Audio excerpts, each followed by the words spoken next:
Okay, these are notes for February 8th, integration by substitution with trigonometry. We're going to do regular trig stuff and inverse trig. It's the same basic concept that we learned last time with using U to rename part of the integral, trying to take a complicated integral and turn it into something simple.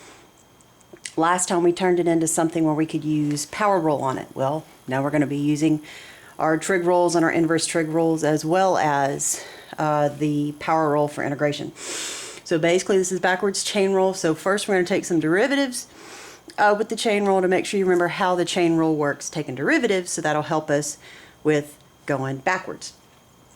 So for sine of 4x, so when I go to take that derivative, we still want to think what's on the outside, what's on the inside. The 4x is what's on the inside, so I got to start with the outside. The derivative of sine is positive cosine. Angle never changes. We're still going to say that when we're doing our integrals. And then the derivative of the inside part, so we would just write the 4 in front and have 4 cosine 4x for that derivative. Let me write this one down here. For tangent squared, we would rewrite it like this if you want to, with the squared on the outside of the whole thing. So the power is on the outside, so we would do a power rule first. 2 tangent to the first, the derivative of tangent is secant squared. And then I would just kind of rewrite it without the parentheses, and a lot of times we typically write the secant before the tangent. I don't know, I guess it just sounds better. So that was that derivative. This one is secant cubed 2x. So I would first rewrite it. You don't have to rewrite it. With the cubed on the outside, so this is a double chain rule question where first I'm going to do my power rule. I'll have a 3 cosecant 2x, angle never changes, all squared. So I'm going to write my squared here. And then times the derivative of the inside part. Well, at this juncture, oh, come on, pen.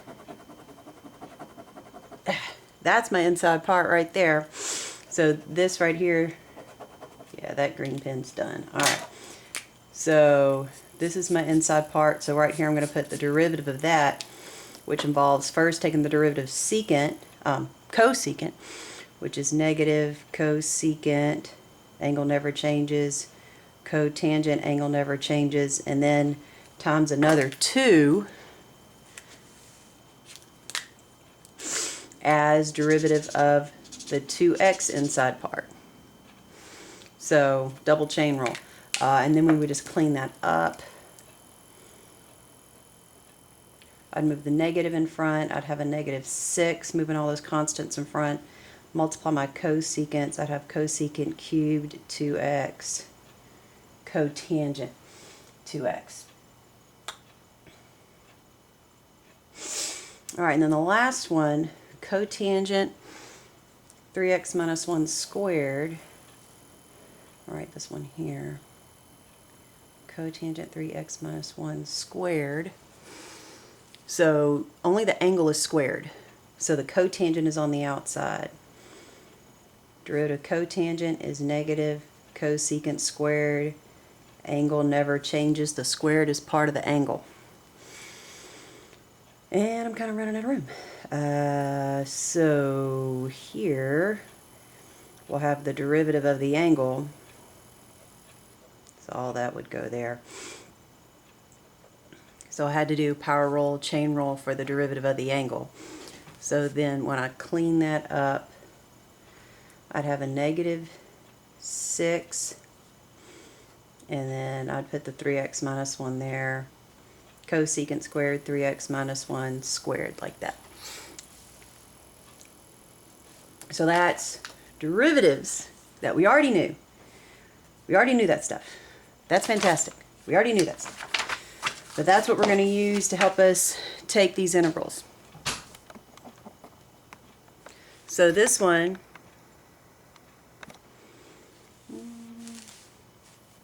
cosecant 3x, and my integral is from pi over 2 to pi. The vast majority, if not all of these examples, are definite integrals. I probably told you this last time, but it's worth repeating. On your test, the first, I don't know, I think 8 integrals are indefinite. So you just put a plus C on the end, and that's just a time saver. Just try to save you some time on your test. And then the rest of them are definite. You can type it in the calculator to check your work, but only to check. With this trig stuff, it has to be in radians, otherwise the calculator is going to give you the wrong answer. And I want answers in exact form. I want square root of 3 over 2, those kinds of answers. I don't want to see decimals as answers. So some of these might look kind of ugly. So what I do is kind of ask myself, what would I do if this was a derivative? What would be my inside part for chain rule? Well, 3x would be my inside part. So that is what I'm calling u. So I'm going to take the derivative of u. So just like before, du is 3dx. Go ahead and put the dx on the other side.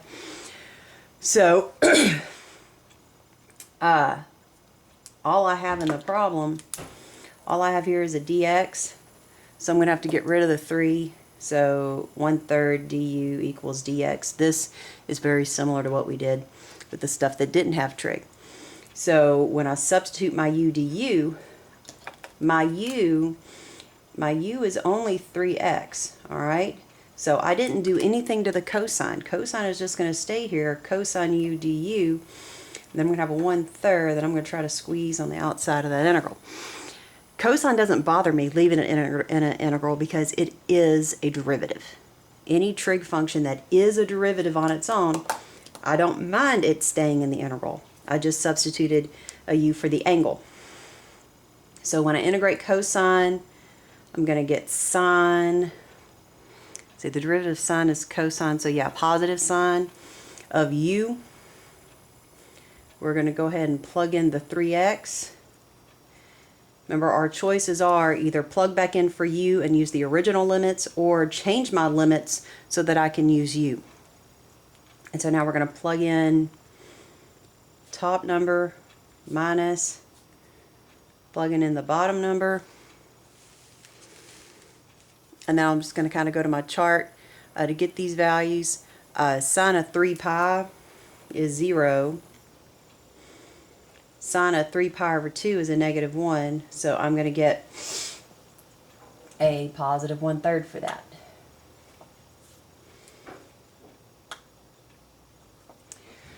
And that's it. That one's pretty basic. Here's another one.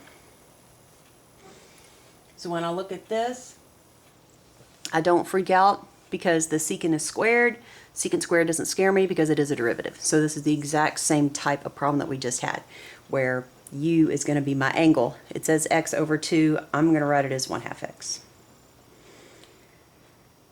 So du is going to be 1/2 dx. Here's my dx. I don't have a 1/2 in the problem, so I've got to get rid of the 1/2. So I'm going to have 2 du equals dx. Hopefully you did a decent amount of your homework from last time so that this stuff is familiar and this is not looking crazy to you, because you should have done this a bazillion times between last time's examples and the worksheet.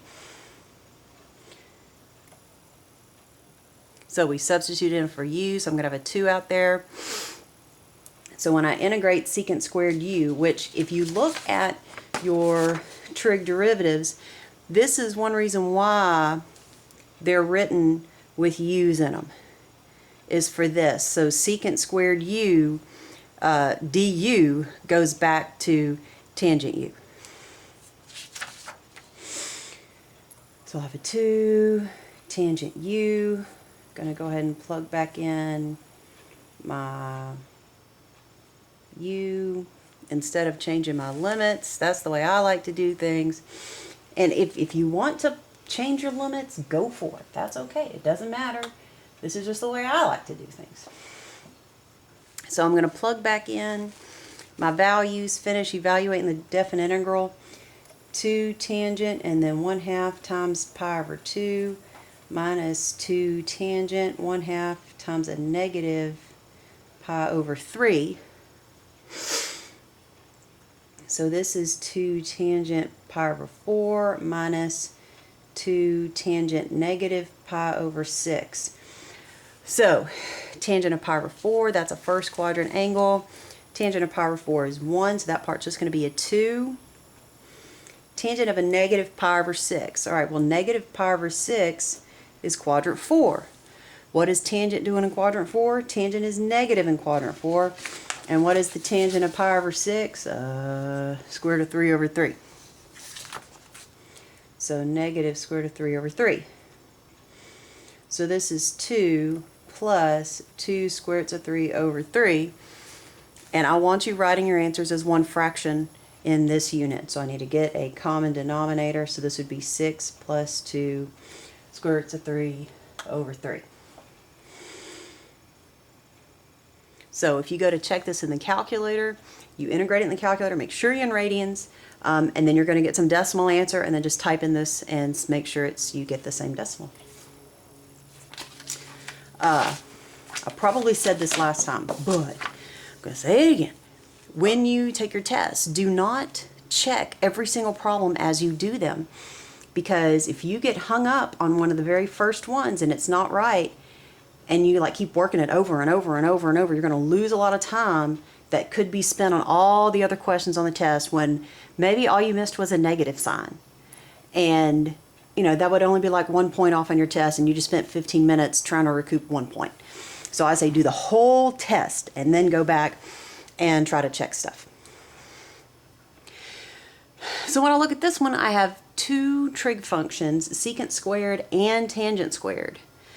So I've got to decide what should be u, and whatever I let be u, everything else has got to be du. Well, out of those 2 things, I just said something doesn't scare me. What is it that doesn't scare me? What doesn't scare me? What is not scary about this? Well, hopefully you all answered that secant squared is not scary, because secant squared is a derivative. And if I take the derivative of tangent, I'm going to get secant squared. So that's how I decide that u needs to be tangent. U is not secant tangent. If I take the derivative of secant tangent, I got to use a product rule. That's going to be all kinds of stuff, and it has a plus sign in it. There's no plus sign over here. If I try to let u be secant, well, the derivative of secant is secant tangent, and my tangent here is squared. So basically what you want to write down in your notes here is that if you have secant squared with any kind of tangent, u is tangent. So things like, if you have secant squared tangent, let u be tangent.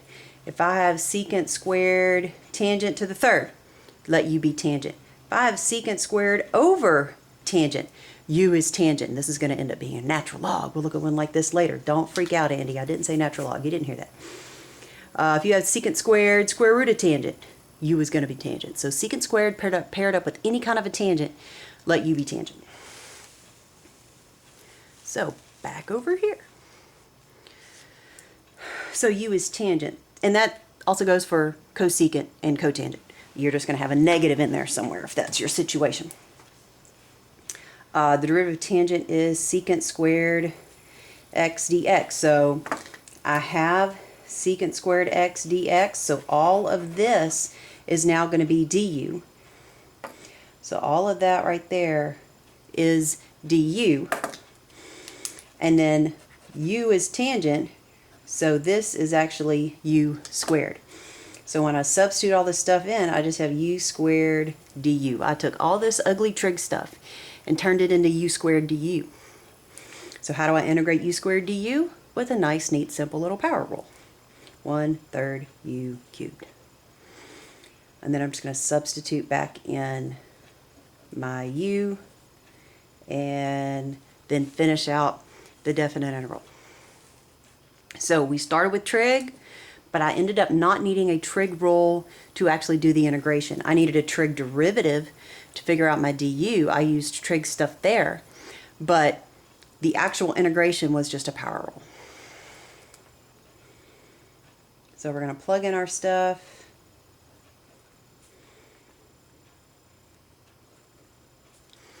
So we'll have 1/3 tangent, my parenthesis kind of got over my T there, 1/3 tangent pi over 3 cubed minus 1/3 tangent is 0 to the third. So tangent of 0 is 0, so that part's going to be 0. Tangent of pi over 3 is square root of 3. So I have 1/3 square root of 3 to the third. Alright, well that's 3 square roots of 3. So I'm going to end up with just a square root of 3.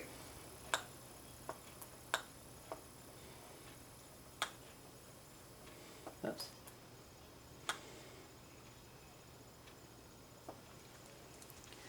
That's how that, whoops, can you see the answer? There you go. So that's how that works. Any kind of a secant squared paired with a tangent, u is tangent. That's your general rule of thumb for that. Same thing with cosecant and cotangent. So here we're going to mix it up a little bit. We have an x in the front. My angle is x squared, and I have a secant to the 3/2, and then a tangent. Okay, well, I just told you that if you had a secant squared paired up with any kind of tangent, then you should be tangent, but this is not a secant squared. This is a secant to the 3/2. So that kind of throws a kink into the plans. So if you want to pause the video here, let y'all think about it, try to talk it out, try to see what y'all think maybe you should do, that would be great. Please don't fight, no throwing of punches. But see if y'all can figure out what you think would be you before I show you what you're supposed to do.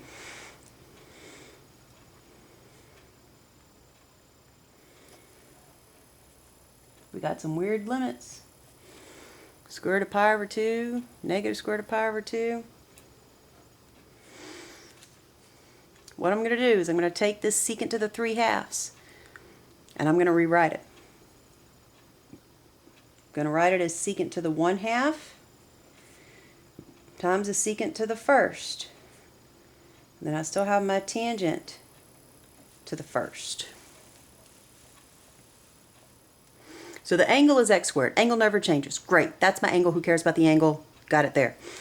So secant to the 1/2 here times the secant to the first. That gives me my secant to the 3/2 that I started with. So now that I'm looking at this, I got a secant tangent over here. Secant tangent isn't scary. Secant tangent is a derivative. So my u will be secant in this situation. We got to take the original and rewrite it a little bit. But that's the way this one worked. So I'm going to have secant of x squared, because the angle never changes. I don't put the power with it. U is just secant, not the power. So when I substitute back in, it'll be u to the 1/2. Got to take a derivative. The derivative of secant is secant tangent. Angle never changes. And then, oh, I need a power chain rule. I got it. Okay, I'll just write it in there because I'm using pens here. I can see it and I can't erase. So I've got an x right here. I've got a secant tangent dx right there. So here's my x and my secant tangent dx. So the only thing here that doesn't belong or that I don't have is that 2. So we would just go 1/2 du secant x squared tangent x squared dx. So then when I go to substitute all this stuff, let's see if I can write it here where you can see all this stuff at the same time. I'm going to have a u to the 1/2 and then a 1/2 and a du. And that's all I got. This 1/2 is from there. This, all up here, is my u to the 1/2 because we said u was secant. Okay? The angle never changes. Angle just comes along for the ride. So I turned in all that crazy complicated stuff and it's just now a power rule.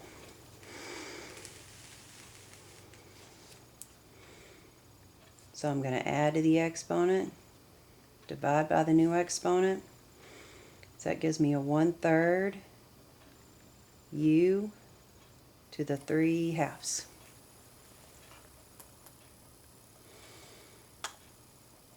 So now I'm going to plug in my numbers. Oh, from negative square root of pi over 2, square root of pi over 2.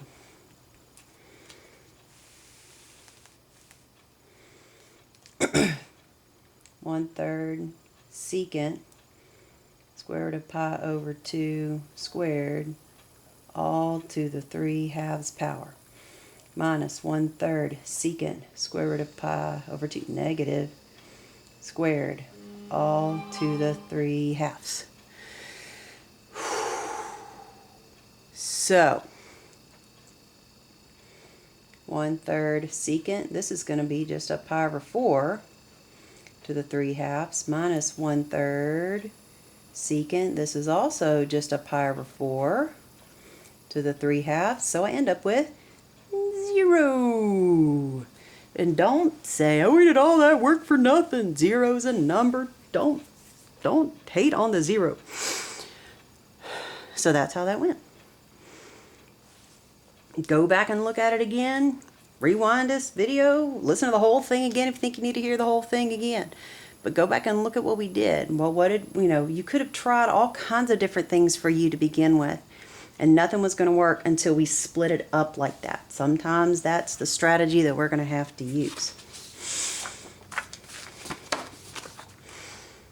All right, here we've got a tangent squared right here, and then over here I got a sine squared. So I want you to see how different these are going to be when I go to integrate them.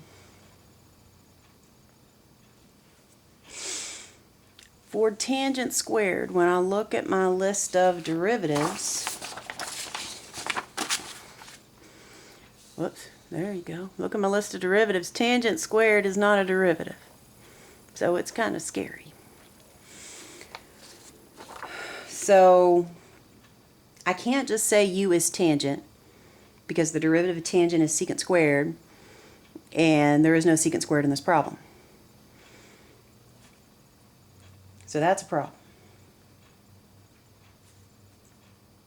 This technique that I'm going to do with tangent squared is the same thing you would do with a cotangent squared. What I'm going to do, so I'm going to look at my trig identities. I'm going to use this Pythagorean identity. 1 plus tangent squared equals secant squared, so tangent squared is secant squared minus 1. Secant squared x minus 1. So I put in that substitution, and then I'm just going to integrate. Secant squared, antiderivative secant squared x is just tangent x. When I integrate a 1, well, I get an x. From negative pi over 4 to pi over 4. So I'll have tangent pi over 4 minus pi over 4, so plugging in the larger limit. Tangent negative pi over 4 minus a negative pi over 4. Alright, tangent pi over 4 is 1. Tangent of negative pi over 4, that means fourth quadrant. Tangent is negative in the fourth quadrant, so that's going to end up being a plus 1. Distribute this negative minus pi over 4. So I'm going to end up with a negative pi over 2, I think. No. Oh, because 1 plus 1 is 2. All right, it's not 0. All right, so 2 minus a pi over 2. So that would be 4 minus pi over 2. There we go. Oops, you can't see it. There you go. All right. So that's that. Integrating a secant squared or a cosecant squared, those are derivatives. That's not bad. Integrating a tangent squared or a cotangent squared, I'm going to use this Pythagorean identity. So for a sine squared or a cosine squared, what's going to be our strategy? I'm going to rewrite this here on the back.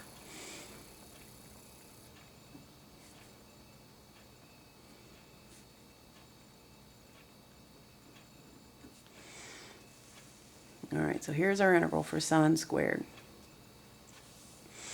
So I would like to use an identity. Alrighty? Well, for tangent, we use Pythagorean identity. Well, if I try that with sine squared, well, sine squared is 1 minus cosine squared. Well, the problem that I'm running into here is that if I let u be sine, then du is cosine, and there is no cosine in the problem.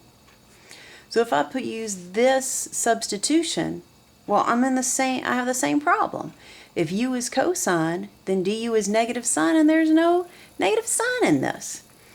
So that didn't help. So we're not doing that. But we are going to use an identity on your trig chart. Your double angle formulas, which we used these last year, but we didn't use them in this form. The way we used them last year, it was solved for cosine 2x. We did use them in this form a couple of times when we were reducing powers. I would give you something like sine to the 7th, and you would like split it up and plug this stuff in. You really didn't like those problems. Maybe you blocked it from your memory because it was such a horrible